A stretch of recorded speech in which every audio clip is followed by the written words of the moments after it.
This is DIY HiFi Life.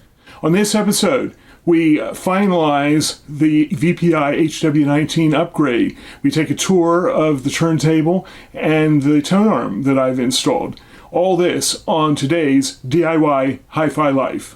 Hello again and welcome back. I'm Chris Barker for DIY HiFi Life, and on this fourth and final installment in the VPI upgrade, I give you a tour of what I've accomplished with this upgrade, and I think you'll find it a very interesting episode, especially since I now reveal the Tonearm that I have installed. So in a moment, we'll have a series of videos showing you the installation of the Platter, and then follow that up with a tour of the Tonearm and the finalized turntable. Hope you enjoy it.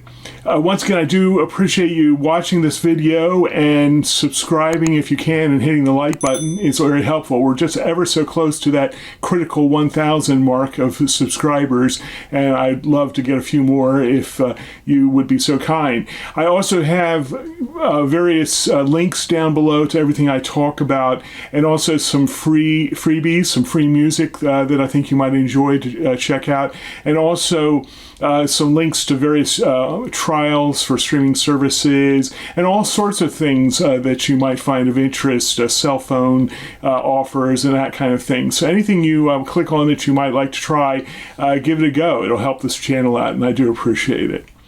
So where we left things off the last video, we had finished basically upgrading the core of the VPI HW-19. We had done some work in minimizing the motor noise.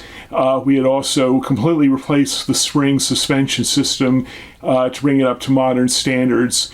And then we were then going to be poised to finish the turntable, which you now see in front of you. And in a moment, I'll go through the various items. And this has been a very fun project. It's, I think, very rewarding. It's something I think most people can do because the basic turntable is very easy to work with. The parts are very readily accessible, and you can just have a lot of fun with it. So if you are intrigued by some of the things that I walked you through in this series, I would encourage you to pick one up. There's so many out there. I see them almost weekly up on eBay, and maybe take a go at it yourself. A couple of things I'll talk about, I guess, related to the Tonearm specifically is the arm board I hadn't really spoken about. I really like the way, again, VPI has kept it very simple but elegant with their arm boards. It's a separate piece here. This is what it looks like separate. I actually have an extra one that I picked up a while back. It's basically just an acrylic type material, black acrylic material. I've searched around, and I think you might be able to pick up something like this on your own and either have it cut to your own dimensions or cut it yourself. I do know that actually VPI sells this arm board to this day. I think the basic one is $100, and one with a little fancier beveling is $150. So you can go that. And as they do come up for sale on the used market as well. And what's interesting is I don't think anybody's ever really talked about it particularly, but this is a symmetrical design. So that means if, let's say you purchased a used one and it had a hole in it, like you can see this one's already been drilled once, you could actually flip it around and drill a new hole if you needed to for another Tonearm. And you can then basically get two arms out of one Tonearm board, which I think is very handy. Now you might say to me, well, what about these unsightly holes here? If you drill a new hole and stuff, you can actually pick up little buttons, little plastic buttons. I've got a couple I did on the one I've got here on Amazon that will just plug up that hole very nicely with a little plastic cover. They're kind of like when people you put in desks that have wires running through them, so if you can put a cover on top of that, it's that kind of idea. Very simple. You can get them in various sizes. So again, that makes reusability of the Tonearm board very nice. Another kind of a way to save a little money and stuff. So you could actually have a board drilled out for several Tonearms if you'd like, if you're really switching in and out tone arms or testing or whatever you may be doing. So that's kind of an interesting idea. I think it would be relatively straightforward to build or cut your own these if you had the right equipment to cut.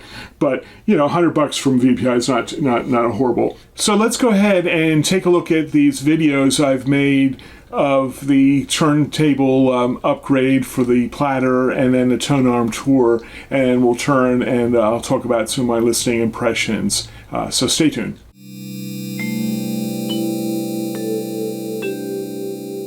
Okay, well, I made some discoveries here, and I had to make a quick run to the hardware store because I realized that I was lacking some spacer washers for securing this bearing. I'm not sure if they come in other kits, but I did not have any. So I'll show you what I mean when I go ahead and install the new bearing. So where we left off, we had removed the original bearing, and now we have the bearing that we see here.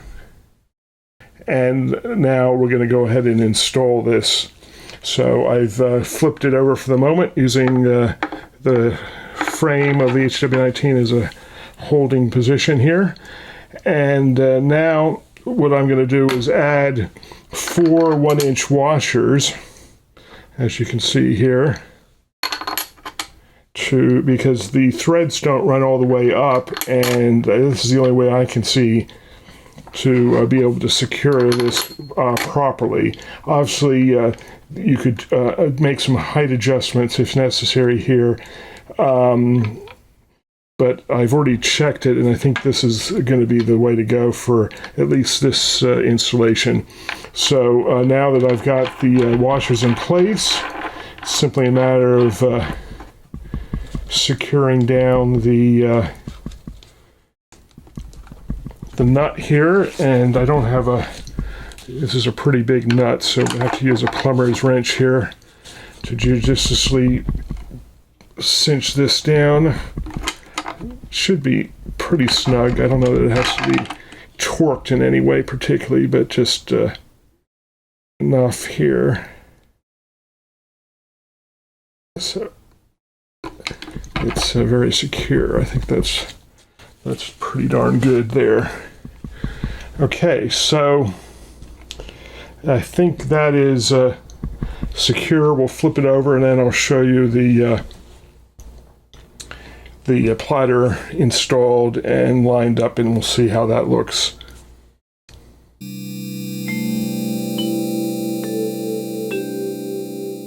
All right, now we've got the plinth back in the right position, right side up, and we're ready to install the Platter, test that out, see if there's any other fitment issues. And so the first thing to do is get the bearing seated. And the thing I want to do is add some lubrication here to the bottom. Here is the bearing. It has a little bit of lubrication. I'm just going to add just a tiny bit more. You don't need a lot. You don't want to get too carried away there, but I'm going to add just a little bit here. That should probably be plenty. And you'll notice that I'm using the Super Lube. I think VPI recommends this. At one point they were. I use this. This is my default lubrication for all my turntable lubrication needs. Comes in several viscosities, which I use it on the motor as well. You can get it in there, and there's even a smaller version that's easy to use for lubricating the motor. So that's my default for all my turntables at this point.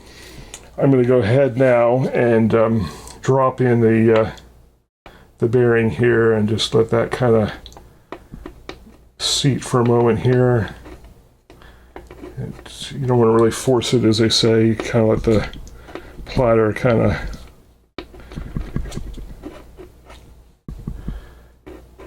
do a lot of the gravity, and the Platter do a lot of the work here. So we'll let that kind of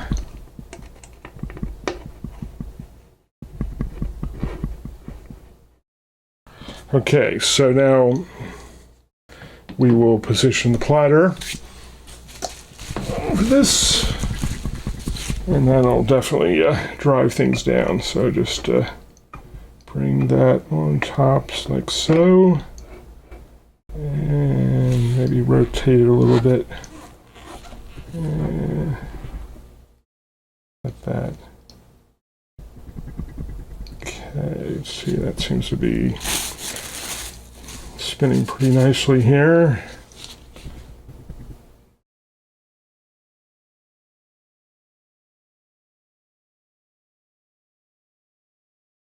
Just listening to it.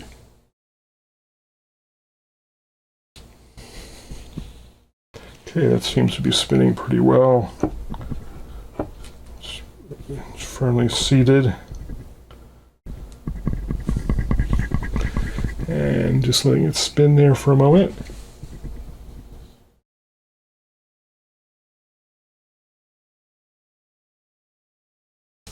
Okay, so that seems pretty good.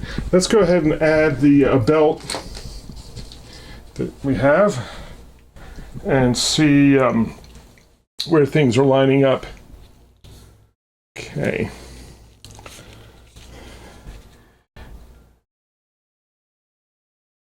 Go ahead, belt on there. And okay, so for the 33 1/3 pulley level, the belt is sitting on the 3rd from the top, so that seems okay.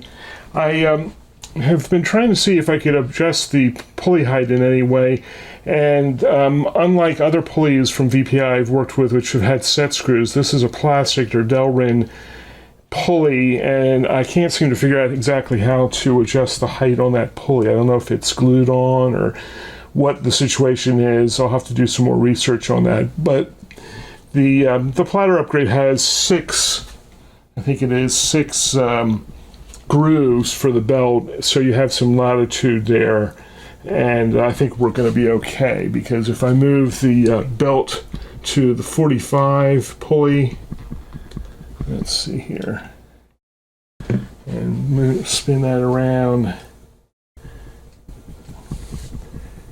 Okay. That goes down to, okay, the next to last groove on the Platter. So that will work, and probably no need to do any further adjustment at this point. But as I said, I may have to do some research about why that pulley is doesn't appear to be movable as far as I can see. So got a lot accomplished there. We've got the Platter and the bearing installed, and all seems to be good. And next we'll be moving on to the big Tonearm installation. Stay tuned.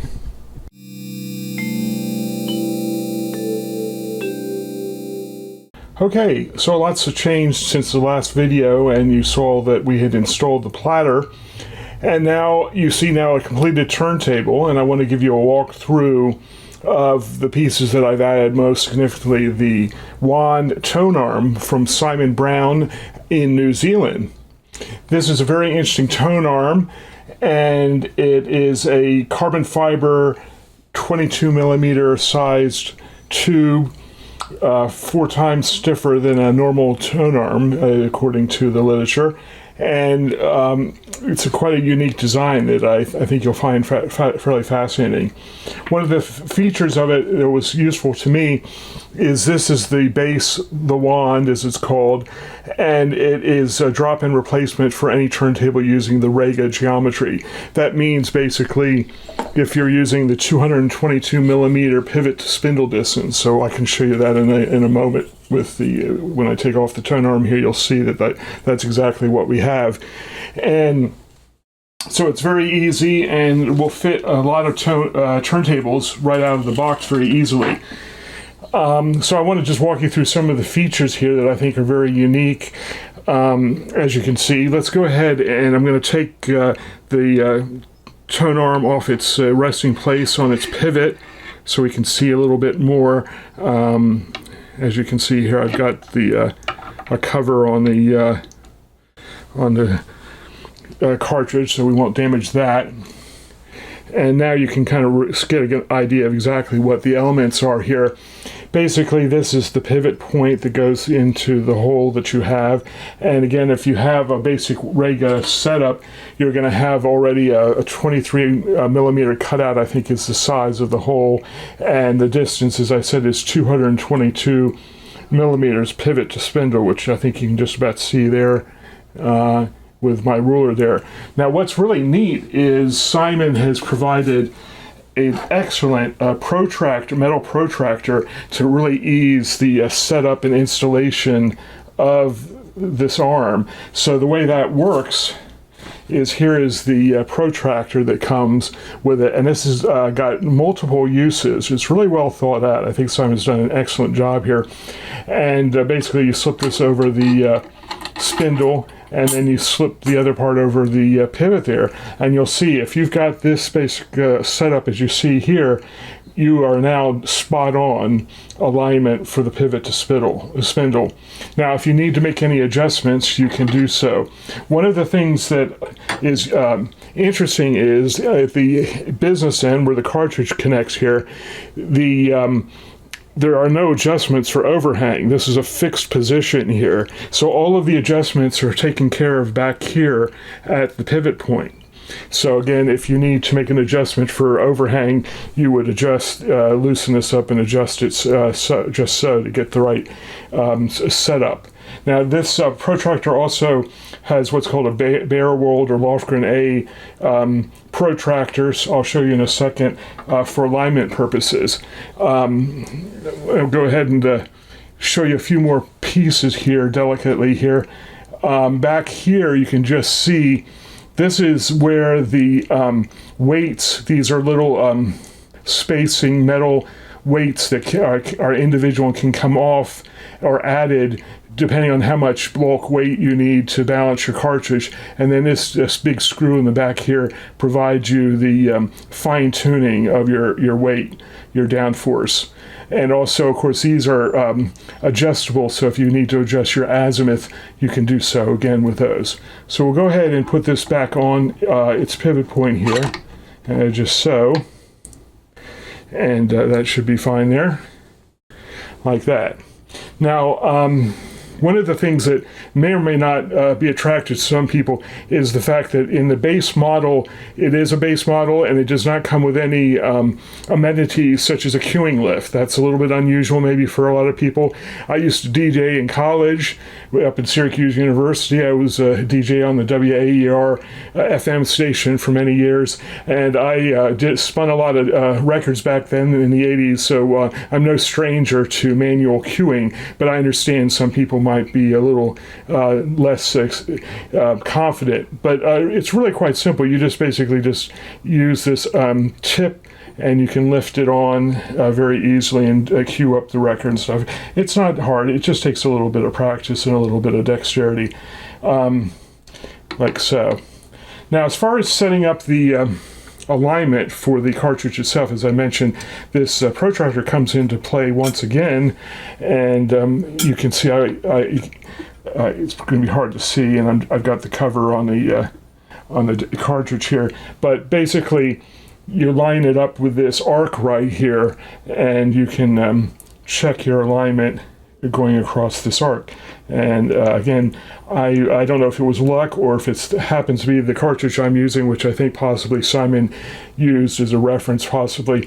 This aligned perfectly. If you choose another cartridge, your mileage may vary, but this was a perfect setup as far as I could tell right out of the box, just by getting that initial alignment correct that I showed you before. Now, I also checked it with what I usually use for all my turntable setups. I generated a protractor. This is a protractor that anyone can create on their own for their particular turntable and Tonearm.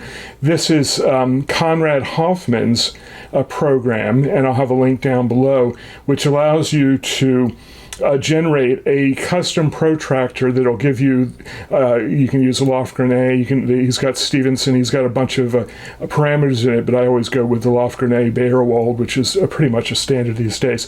And you can generate this protractor and be assured that you're going to get the absolute lowest distortion if you use this protractor, the arc here that's provided. This is based on the work of John Ellison, who is a principal at the Vinyl Asylum. You can chat with him there. He generated an Excel spreadsheet many years ago where he calculated the lowest distortion for these various alignments, and this Conrad Hoffman turned it into a very nice, useful it's a Windows-only program that will print out this arc protractor, again, for whatever turntable tone arm you're setting up. You just have to put in the pivot to spindle distance, and it takes care of the rest. Excellent tool. I highly recommend it. I think if you use this tool, you're going to be assured of getting very good alignment. But once again, you can't see the stylus, of course, but just to give you an idea, the protractor here correlates very well with the protractor that Simon provides. So we're pretty much spot on either way. So that's just another way of double checking your work and confirming that we've got the alignment. So getting that all nice is critical to getting the optimum playback. So the other features of this I didn't show you. Let me take this off again here to show you another aspect of this very useful alignment tool. Another aspect is when you're setting up the tone arm, you want to get your initial level right for your tone arm to the surface of the record. Typically you want to be parallel as a starting point for your VTA settings. And so what's really nice is this tool uses these cutouts here, and you basically align it to so that the first indentation here sits at the top of the pivot point there on the tone arm, and it gives you that alignment. So that's how you get that initially set up. Really, a really impressive device, really handy. Glad Simon figured that out and provides that. Makes it a pretty short work once you get the understand how it all works. Also, of course, anti-force weight is provided, and that just slips on this screw here and overlays as well. So very nice. Now this cable can exit out the bottom of the plinth here of the tone arm board. Simon recommends initially when you're setting it up just to do what as I've done here, but probably initially or eventually I will go ahead and hide the routing of the cable when I'm happy and everything is finalized. But it's a very nice setup as well. So that's a bit of an overview. One other thing I will mention here is, of course, you see that I've implemented the VPI idea of I'm using gaffer's tape here in a 1x1, 2x1 setup just this way. If you're curious about this, look at my first video in this series where I talk about, and actually Matt Weisfeld talks specifically about who came up with this idea. The VPI seems to like this. I first encountered this at the Capitol Audio Fest several years ago. I saw it on one of their turntables and took a picture of it, and then kind of found out later what its derivation was. But people seem to like this approach. It's very inexpensive. Give it a try. It won't hurt anything. If you don't like it, you can take it off. But that's what I'm using for my setup. I think this is, I'm very happy with the way this turned out. I think this has really modernized and updated this turntable. Again, this is probably a 35-year-old plus turntable, I guess. I'm not sure the exact manufacturing date of this particular model, but the design has been around a while. I feel that this has really improved and brought this up to the 2020 decade. I think this tone arm is a real game changer. Considering the price, I don't think there's any tone arm that can compete probably in performance. Now, I guess I also should mention the cartridge I'm using is the Denon DL103, a classic, I guess, cartridge that's been around even longer than the VPI turntable, but it's still going strong. And I purchased a model that has been modified by Zoo.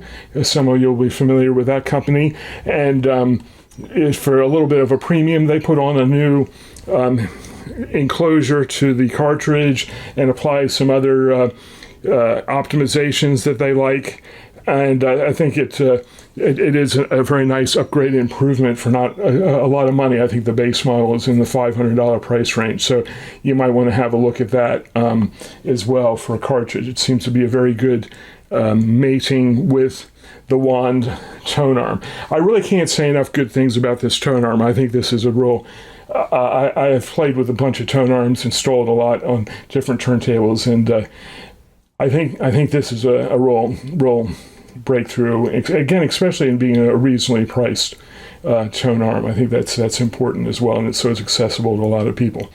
So I think that's all I have to tell you about, and we'll get back to the rest of the video. Thanks. Okay, so there you have it. I think you now have seen everything on my VPI HW-19 turntable. And I am very happy with how it turned out. It's meeting or exceeding my expectations. I can't wait to get into one of my big rigs to give it a listen. Right now I've been listening here just with a desktop setup. I've got a little Geshelli Labs headphone amplifier, and I have a very nice little, I don't know if you know about this Ray Samuels Nighthawk battery-powered phono preamp. Has a lot of gains and options for loading, so it's really handy since it's battery-powered to kind of set up here for testing purposes. And I was using my Sundara headphones from HiFi Man here to do my listening. So I think I was able to give this a good listen. And I was very pleased. The turntable is very quiet. The bearing is very quiet.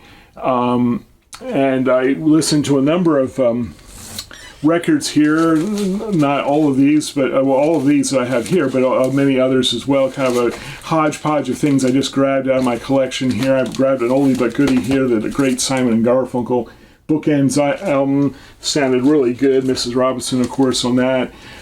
Speaking of Paul Simon, I just happened to grab also one of his more recent albums called In the Blue Light here. I don't know if everybody's up to speed on this album. I kind of hadn't fully taken it in. Let me just tell you some of the people that play on this album that this has got a stellar grouping of musicians on it. He has just about every modern great jazz player on this record. People like John Patitucci, of course, played many years with Chick Corea.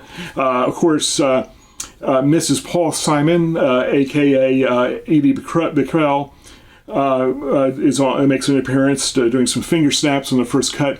Other great players include the great Bill Frisell on electric guitar, Steve Gadd, needs no introduction, on drums, and Renaud Garcia Fons, a tremendous European bass player.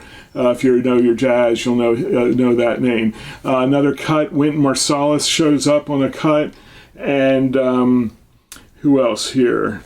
Oh, the other thing that I found interesting that I hadn't fully taken in is that it's kind of the quartet of musicians. It's kind of a string quartet, extended string quartet known as Y Music, are on a number of cuts as well. I actually, interestingly, saw Y Music perform with Bruce Hornsby here at the Strathmore Music Center in Bethesda, Maryland. I think that was just about my last live concert before everything kind of went to pieces, as they say, a couple of years ago. And they are very interesting. They're on one of Bruce Hornsby's albums, and I thought they were excellent. And I didn't realize that they were all over this Paul Simon album as well. So that made it even more interesting.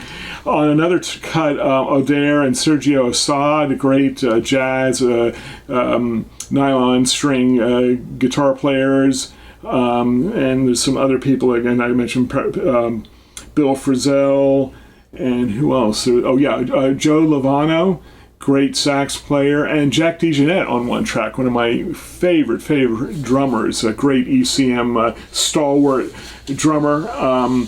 So this album, I was really enjoyed listening to this while I was testing out and listening to the Turntable, and I'm going to do some more listening because this is actually quite a good album. I call this a reference audiophile recording.